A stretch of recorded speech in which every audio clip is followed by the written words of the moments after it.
करणी सेना के जीवन सिंह शेरपुर का कर आगमन हुआ, जहां उन्होंने पत्रकारों से चर्चा की और हरदा में होने वाले आंदोलन की जानकारी भी दी। उन्होंने क्या कुछ कहा, आइए आपको सुनाते हैं। को जन क्रांति न्याय आंदोलन है जो कि हरदा जिले में होने वाला है। इसमें हमारी 21 सूत्री मांगे हैं, उनको लेकर हम एक जन क्रांति न्याय यात्रा निकाल रहे हैं। उसका समापन 21 दिसंबर को हरदा में होगा। तो उसी सिलसिले में हम यहाँ से निकल रहे थे करेला से। तो आज आपके बीच में प्रेस वार्ता के माध्यम से, सभी समाचार के माध्यम से हम जनता तक संदेश देना चाहते हैं कि जो हमारी 21 सूत्री मांगे हैं उनको लेके हरदा में जन क्रांति न्याय आंदोलन है, तो उसमें आप सब सम्मिलित हो। हम आह्वान करते हैं कि आप सब ज्यादा से ज्यादा संख्या में वहां पधारें। पर उसमें हमारी जो 21 सूत्री मांगे हैं उनमें से प्रमुख मांगे हैं जो किसान है, उन किसानों की है। उसमें स्वामीनाथन कमेटी ने जो एक रिपोर्ट पेश करी थी, उसके आधार पर फसल मतलब जो फसल है उसके भाव तय हो और उसकी सिफारिश को लागू किया जाए।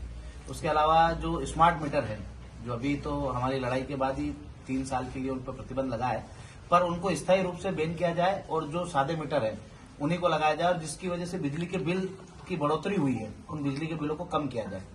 और जो एक भर्ती आयोग की मांग कर रहे हैं हम कि मध्य प्रदेश में कई लंबे समय से, अभी 5 साल तक एसआई की भर्ती नहीं निकली। ऐसी कई भर्तियां हैं जो अनियमित है, मतलब नियमित रूप से नहीं निकलती है। तो जो राज्य सरकार है वो भर्ती आयोग बनाए और ये सुनिश्चित करे कि 1 साल में हम इतनी भर्तियां कम से कम निकालेंगे। और भी हमारी मांग है, जैसे कि हम सारी बेटियों की बात कर रहे हैं कि जो बेटियों को अपने और बेटों को स्वतंत्रता दे रखी है शादी के लिए, कि 18 साल की उम्र के बाद वो उनकी मर्जी के मालिक हो जाते हैं, उसमें माँ बाप का कोई हस्तक्षेप नहीं होता है। तो हम ये चाहते हैं कि माँ बाप की सहमति के साथ ही बेटी का या बेटे का विवाह हो, ताकि जिससे जितनी भी कुरीतियां जो आजकल अपन लव जिहाद बोलते हैं या लव मैरिज बोलते हैं, तो ऐसी जो घटनाएं हो रही है और जो बेटियों के साथ छल हो रहा है वो छल होना बंद हो जाएगा। क्योंकि माँ बाप की सहमति से शादी होगी तो अच्छे घर में, अच्छे परिवार को देख के, लड़के को देख के ही शादी होगी।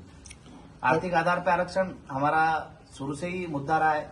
तो हम चाहते हैं कि गरीब का बेटा गरीब के साथ कंपटीशन करे, ना कि गरीब का बेटा अमीर के साथ कंपटीशन करे। हाल का जो आंदोलन था हमारा वो 8 जनवरी को था 2023 में। उसके बाद से अब अभी हमने कोई आंदोलन नहीं करा है। अब हमारा हरदा में आंदोलन। अच्छा, अभी जाएंगे ओरछा में राम राजा के दरबार में जाके अर्जी लगाएंगे। हमारी जो 21 सूत्री मांगे उनके सामने रखेंगे और रामलला से प्रार्थना करेंगे कि इन मांगों को पूरा कराने में सरकार को सद्बुद्धि दे।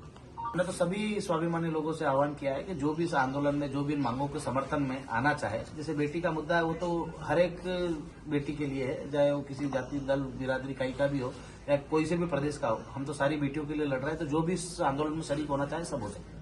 ईडब्ल्यूएस में हम सरलीकरण चाहते हैं। जिस प्रकार से ईडब्ल्यूएस की लड़ाई हम लड़े और 10% केंद्र सरकार ने हमको आर्थिक रूप से आरक्षण दिया, पर उसमें भूमि और मकान का बाउंडेशन डाल दिया। हम चाहते हैं कि खाली 8 लाख की आय को ही रखा जाए, भूमि और मकान के बाउंडेशन को समाप्त किया जाए।